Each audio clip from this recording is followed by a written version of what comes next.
আর মাত্র 2 দিনের অপেক্ষা, তারপরেই চলে আসছে বড়দিন। আর এই বড়দিনে আমরা যদি বাড়িতে কেক বানিয়ে খাই তাহলে কেমন হয়? বড়দিন মানে কেক তো খেতেই হয়। আর কেকটা চলো এবার বাজার থেকে কিনে না নিয়ে এসে আমরা বাড়িতেই বানানোর চেষ্টা করি। তো চলো কেক বানানোর জন্য কী কী লাগছে দেখে নিই।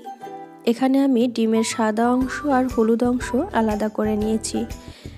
1 কাপ মতো দুধ নিয়েছি, মেজারমেন্ট কাপের 1 কাপ মতো, 1 কাপের একটু কম ময়দা নিয়েছি, হাফ চা চামচ মতো বেকিং পাউডার নিয়েছি, 1 চিমটি নুন নিয়েছি, গুঁড়ো করা চিনি আর 3 চামচ মতো তেল নিয়েছি, সাদা তেল।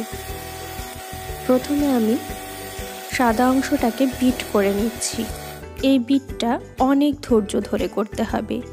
আর বিট করতে করতে 1 চামচ করে চিনি দিয়ে দিতে হবে।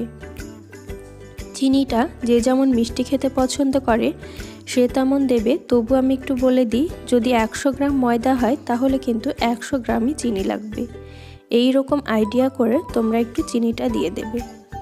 ধৈর্য ধরে আমি অনেকক্ষণ ধরে বিট করে নিচ্ছি। বিট করতে করতে একটা ক্রিমি ভাব হয়ে যাবে, আর এতেই কেকের যে ফ্লপি ভাবটা হয় সেই ফ্লপি ভাবটা তৈরি হবে। একটু একটু করে চিনি দিয়ে আমি অনেকক্ষণ ধৈর্য ধরে বিট করে নিচ্ছি।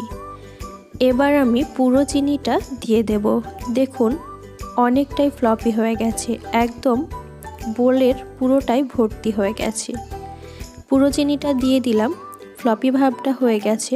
একটু আপনাদেরকে দেখিয়ে দিই, দেখুন একদম ক্রিমি ভাব হয়ে গেছে। ক্রিমের যে টেক্সচার হয় সেটা কিন্তু চলে এসেছে। এবার ডিমের যে হলুদ অংশ নিয়েছি সেই হলুদ অংশটা আমি এই সাদা অংশতে অ্যাড করে দেব। অ্যাড করতে করতেই বিট করে নিতে হবে। অ্যাড করতে করতে আমি বিট করে নিচ্ছি। বিট করতে করতে দেখা যাচ্ছে বাটিটা ওভারফ্লো হয়ে যাচ্ছে, তাই আমি অন্য একটা বড় পাত্রে ট্রান্সফার করে নিচ্ছি। এটা অন্য একটা বড় পাত্রে আমি পুরোটা নিয়ে নিলাম। এবার আমি একটা ছাঁকনি নেব, সেই ছাঁকনিতে সমস্ত উপকরণগুলো মিশিয়ে দেব। দিয়ে দিলাম ময়দা, বেকিং পাউডার, আর দিচ্ছি 1 চিমটি মতো নুন, আর চকলেট ফ্লেভারের জন্য আমি এখানে কোকো পাউডার অ্যাড করলাম। আপনারা যদি মনে করেন যে কোনো ওরিও বিস্কিট বা কফি ইউজ করবেন তবুও হবে। এবার একটা স্প্যাচুলার সাহায্যে খুব ভালোভাবে মিশিয়ে নিচ্ছি। মেশানোর পরে আমি এখানে দুধ আর তেলটা অ্যাড করে দিলাম।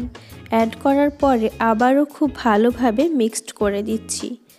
এখানে আমি স্কিপ করে গেছি ভ্যানিলা এসেন্স। ভ্যানিলা এসেন্সটা আপনারা দিয়ে দেবেন তখনই, তারপরে খুব ভালোভাবে মিক্সড করে নেবেন।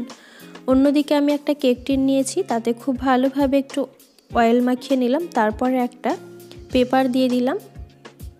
পেপারটার ওপরে আবার একটু অয়েল মিক্সড করে নিচ্ছি। এবার আমি ব্যাটারটা দিয়ে দিচ্ছি। অন্যদিকে আমি একটা পাত্র নিয়েছি, তাতে একটা স্ট্যান্ড দিয়ে আমি কেকটা বসিয়ে দিলাম। ওই কেক টিনটায় আমার একটু প্রবলেম হয়েছে, তাই অন্য একটা কেক টিন আমি নিয়ে নিয়েছি। এখানে কেক টিনে বসানোর পরে ভেতরে যাতে বাবল থাকে, সেই বাবলটা যদি বের করে দিই, তার কারণে এখানে একটা টুথপিকের সাহায্যে একটু আমি নেড়ে দিলাম, বাবলটা কিন্তু বেরিয়ে গেল। এবার আমি কেকটা ঢাকনা দিয়ে ঢাকা দিয়ে দিলাম। ঢাকনাতে যে ছিদ্র আছে সেই ছিদ্রটা আমি একটা কাগজের সাহায্যে সেটাও বন্ধ করে দিলাম। প্রায় 30 মিনিটের মধ্যে কেকটা কিন্তু আমার একদমই হয়ে গেছে। দেখুন কতটা ফ্লপি হয়ে গেছে সেটা বোঝার জন্য আমি একটা টুথপিক ঢুকিয়ে দেখলাম টুথপিকটা কিন্তু একদমই ড্রাই উঠে এসেছে। ঠান্ডা করে আমি নামিয়ে নিলাম।